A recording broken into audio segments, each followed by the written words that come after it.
So there's disgraceful scenes in the Europa League clash between Lyon and Besiktas. This is not a rarity, unfortunately, when it comes to football, as you know, and it's definitely not a rarity when it comes to Turkish football clubs.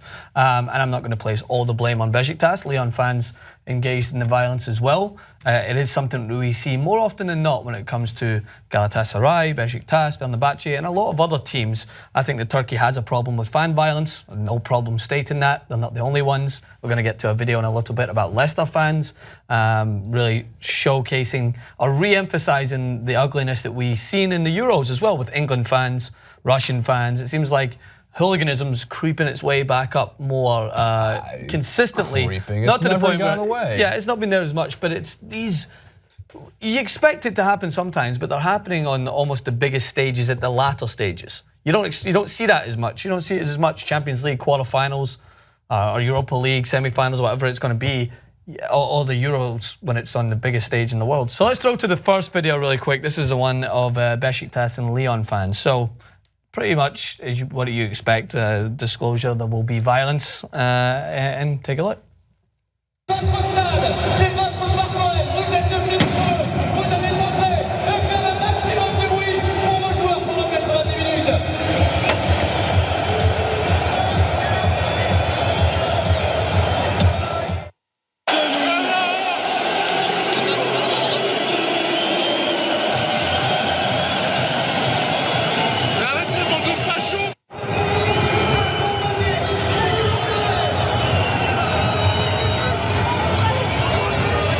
So the video itself doesn't show as much, I think, as the images that we can begin to run through as we talk about them.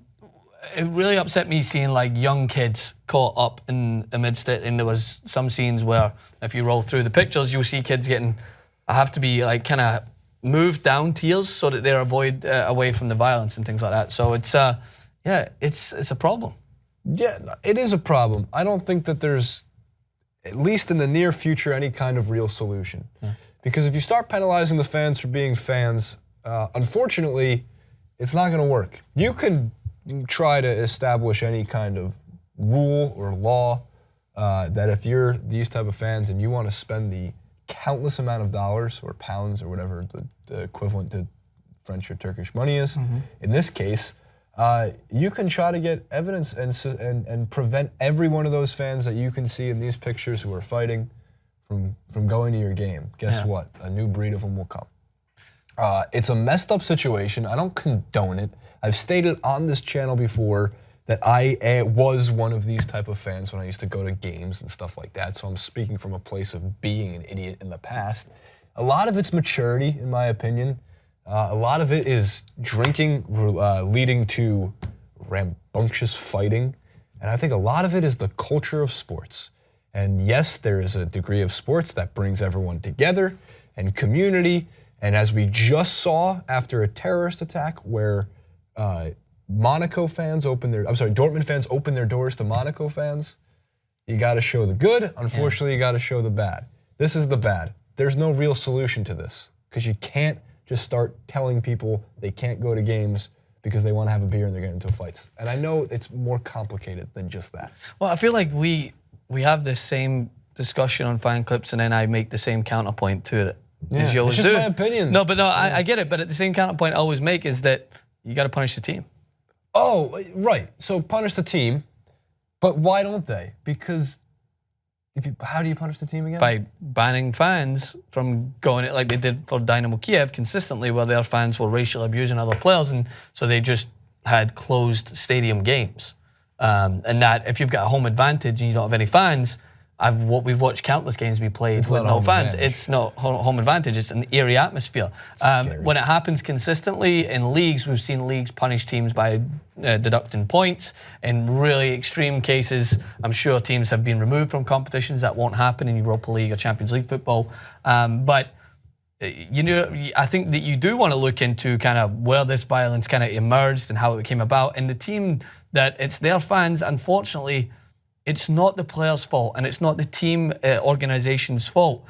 But fans, as you mentioned, more often than not are idiots. And the one thing they love more than going and doing this is their team. That's their life. So if they feel that they're responsible for affecting the team's performance in the competition. Maybe Besiktas and Lyon crash out of the competition because they played in an eerie, creepy, But you also empty know stadium. why most teams won't do that. Yeah, they need to make money from it. They lose but if money. UEFA can impose that on them. UEFA have in the past done this. The sword of justice of UEFA. Yeah, exactly. So non-corrupt, straight-laced, buttoned-up UEFA. So, and this is another point that kind of adds to a little bit more of the serious issue that I was kind of got me a little bit more pissed off than I thought because of what we just seen happen on Tuesday, where there was people's lives at stake, Borussia Dortmund's bus attacked, fans uniting and showcasing the sportsmanship and togetherness. That's not this.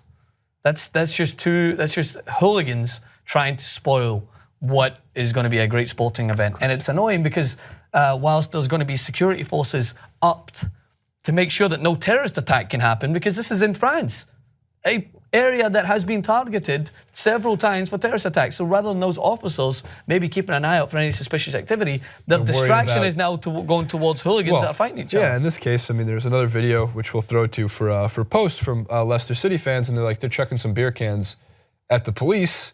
The lighthearted side of that is that the police are wearing riot gear, so they're very protected from the scary beer cans, but it's just people being idiots.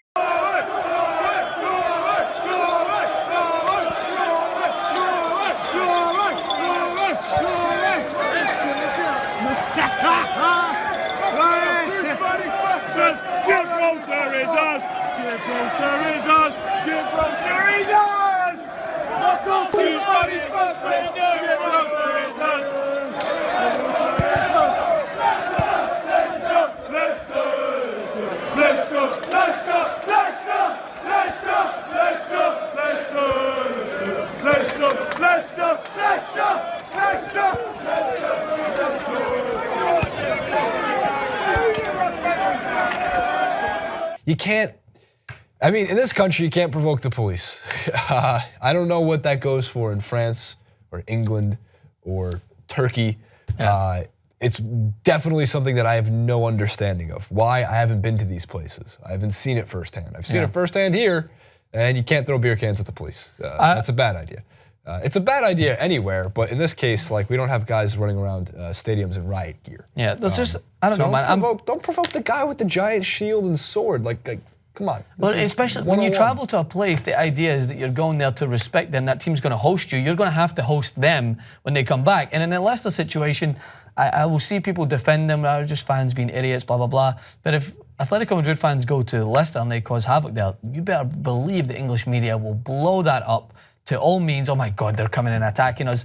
Like, if you want to talk about a team from Europe going to Spain and not causing any problems, I bet you go and look at the tape of Celtic when they took 30,000 fans without tickets. 30,000 fans without tickets to Seville. Not one claim of any sort of fan violence or hooliganism. They actually got awarded for their sportsmanship and how their fans carried themselves and represented the club in the best way possible. So yeah, I'm a little bit biased when it comes to that because I don't think that it is something that's unavoidable. I've seen teams do it.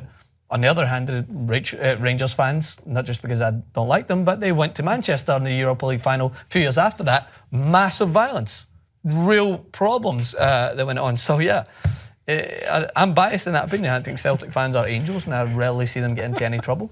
And I think there's many other teams like that. So this kind of, yeah, it's true. Come on. So, Jason, Celtic definitely. I'm taking your word for example. it. I just love. They take 30,000 fans, not one incident sure, there was anything possibly wrong. Not only was there not one incident of anything wrong, they were all awarded presidential medals of freedom from the Queen, if that's even a thing. 2, they cleaned up and made their beds at all of the hostels they stayed at. They even helped out cleaning the stadium, and they gave everybody hugs. And they delivered 3 pregnant women's babies in the stadium. In the stadium! It was beautiful. Rangers fans went Celtic. Rangers fans went to Manchester, just to clarify, and they decided to go in, and they all brought AK-47s. That's how you just painted that. They all slapped the ticket clerks as they walked into the stadium. It was horrific. They spit They're in the monsters, hand I tell you. Those Rangers fans are monsters. If you watch me right now, the reason I'm not even flinching at this is because it's true. Rangers fans were horrendous when they went to the UEFA Cup final in Manchester. Absolutely horrendous. You could type in images and you'll see videos of fans attacking police officers. One police officer was attacked and battered in the middle of the street. CCTV cameras caught And it. if it wasn't for the Celtics fans wasn't to for the Celtic revive fans that them, came in to help him. revive that officer, God bless the Celtic carry team. him home. So yeah, to conclude, obviously that's a little bit more of the bias side coming out, but there's no need for it, man, especially this week great. when tensions are so high and when fans are probably already petrified after what they just seen go on with Dortmund. So yeah, it's an even more sensitive issue that it's never okay in my book, and there is ways to avoid it, and unfortunately the teams are going to have to be the ones to face the penalties. So that's that. Let us know in the comments, what do you think? If you happen to go and research Glasgow Celtic and you have found one instance, maybe let me know. But otherwise, you can definitely cite every damn instance. the fact that Celtic got the Sportsmanship Award for their travelling fans. I'm going to find it now. And I'll see you guys soon. Yeah, just curious.